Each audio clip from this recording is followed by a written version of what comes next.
সন্মানীয় শিক্ষাগুৰুসকল জনাই আছো এটা খুব গুৰুত্বপূৰ্ণ খবৰ যে অসমৰ যিবিলাক প্ৰাথমিক বিদ্যালয় আছে এলপি স্কুল আছে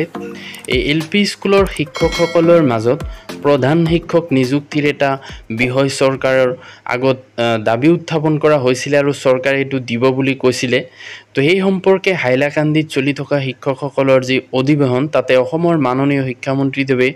গুৰুত্বপূৰ্ণ মন্তব্য কৰিছে এলপি স্কুলত প্ৰধান শিক্ষক নিযুক্তি সম্পৰ্কীয় যে কেতিয়া দিব লগতে বিদ্যালয়বিলাকত ৰেশনেলাইজেশনৰ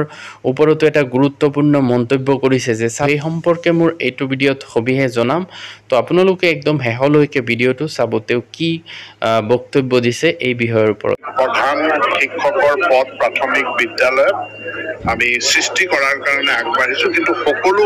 প্ৰাথমিক বিদ্যালয়ত প্ৰধান শিক্ষকৰ পদ সৃষ্টি নহয় যিবিলাক প্ৰাথমিক বিদ্যালয়ত ছাত্ৰ ছাত্ৰীৰ সংখ্যা 100 বা ততোধিক আছে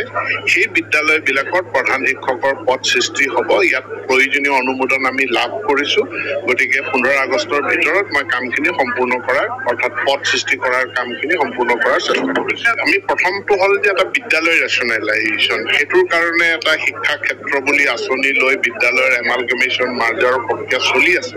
আৰু ইয়াত মই অসম ৰাজ্যিক প্ৰাথমিক শিক্ষক সন্মিলনীৰ সহযোগিতা বিচাৰিছো বিদ্যালয় ৰেশনেলাইজেশনৰ পাছৰ প্ৰয়োজনীয় পদক্ষেপটো হ'ল যে শিক্ষকৰ ৰেশনেলাইজেশন বহু শিক্ষানুষ্ঠানত প্ৰয়োজনতকৈ অধিক শিক্ষক আছে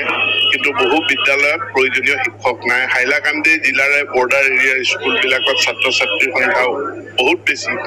কিন্তু প্ৰয়োজনীয় শিক্ষক শিক্ষয়িত্ৰী নাই এটো কেনে ধৰণে দিব পৰা যায় তাৰ কাৰণে এটা ৰেশনেলাইজেশনৰ ওএম হৈছে